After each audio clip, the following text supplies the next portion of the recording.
Je vous propose à présent de découvrir une toute jeune société coopérative à finalité sociale installée à Gembloux. Il s'agit de Cireo. Cette société a démarré ses activités en mai dernier. Elle donne une seconde vie à des biens usagés, à savoir principalement des appareils électroménagers. Son activité est donc toute bénéfique pour l'environnement, mais pas seulement. Le second objectif de cette entreprise est de créer de l'emploi pour des travailleurs précarisés. Voici sans plus attendre le portrait de Cireo. Les images sont réalisées par Laurent Depré. Nous sommes au centre de gestion des déchets de Rétrival à Ransart. Frédéric vient collecter des objets usagés qui pourraient bien connaître une seconde vie. Machine à café, Senseo. Ici, normalement, on prend aussi les centrales vapeur, mais comme on en a un petit stock qui n'ont pas encore été testés, donc on essaye de prendre ce qu'on peut faire vendre le plus rapidement et ce qui est en meilleur état.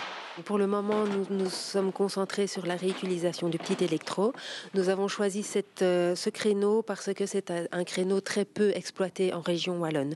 Donc, par exemple, il existe plusieurs centres de réutilisation qui font le gros électro, mais le petit électro était relativement délaissé. Et donc, c'est ce créneau-là qu'on a choisi d'investiguer en premier.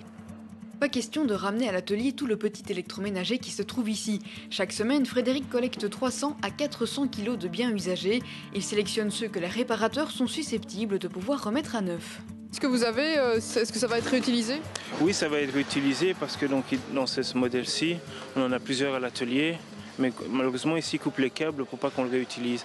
Donc il y a juste à ouvrir et rechanger le câble et voir si ça fonctionne. Et en fait, ici, ce que vous êtes en train de trier, ce sont des particuliers qui ont jeté ou c'est quoi ? Je crois que c'est plutôt des grosses enseignes qu'ils ont jetées, genre des grosses enseignes qui jettent parce qu'ils ils sont cassés ou ils ne servent plus à rien, quoi. Et donc, ils coupent le câble pour qu'on puisse pas réutiliser ? C'est ça, pour pas qu'on réutilise.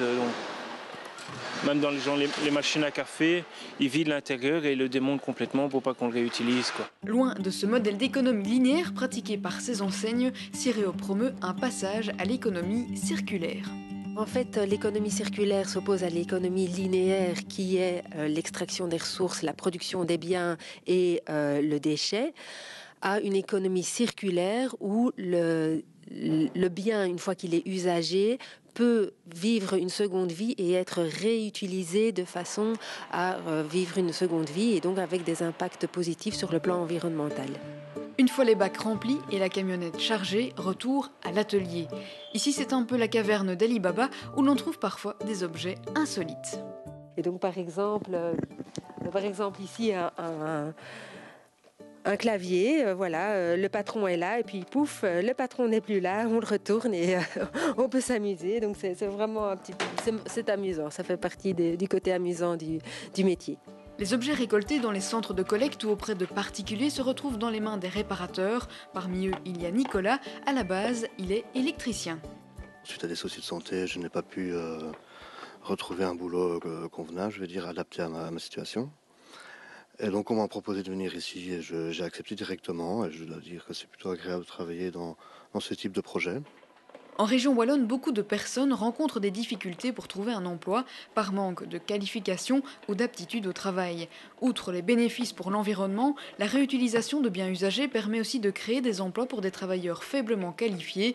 L'équipe de Cireo se compose de 4 travailleurs en insertion.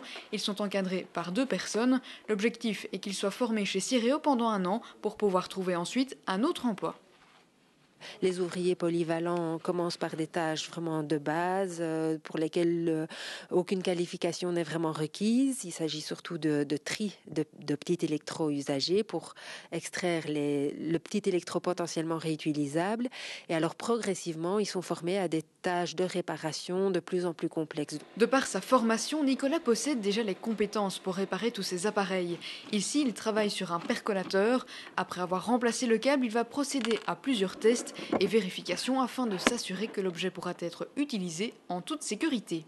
Puis on repasse dessus, on fait des observations comme ça. S'il n'y a pas d'écoulement par exemple, ce qui arrive encore bien sur les percolateurs, c'est que les câbles, les tuyaux de chauffe sont dilatés, donc il y a un écoulement qui se passe. Et alors à ce moment-là, évidemment, on la déclasse indirectement, on ne la remet pas en vente. Et alors on vérifie également les résistances, ce genre de choses, si elles ne sont pas abîmées.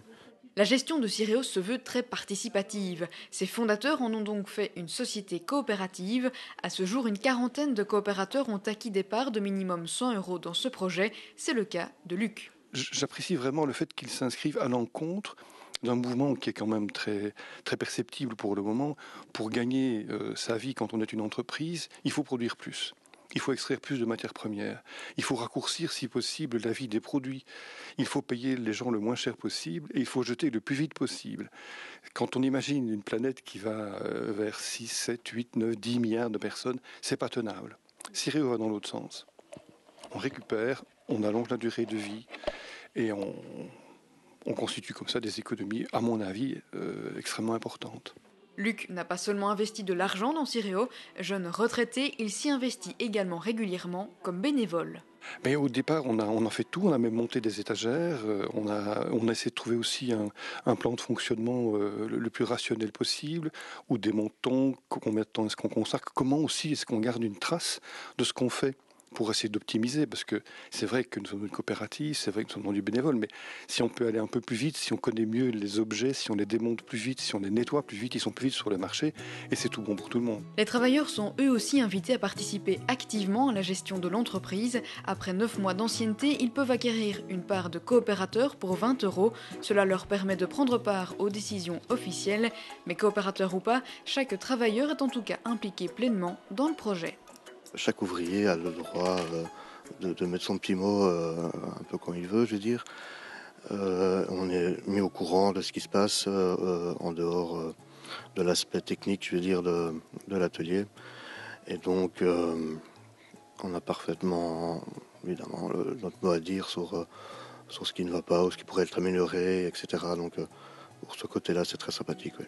Tous les objets réparés chez Ciréo sont vendus lors de ventes éphémères ou dans des magasins de seconde main. Cette année, Ciréo espère donner une seconde vie à 700 articles. L'objectif à terme serait d'en produire chaque année 4000.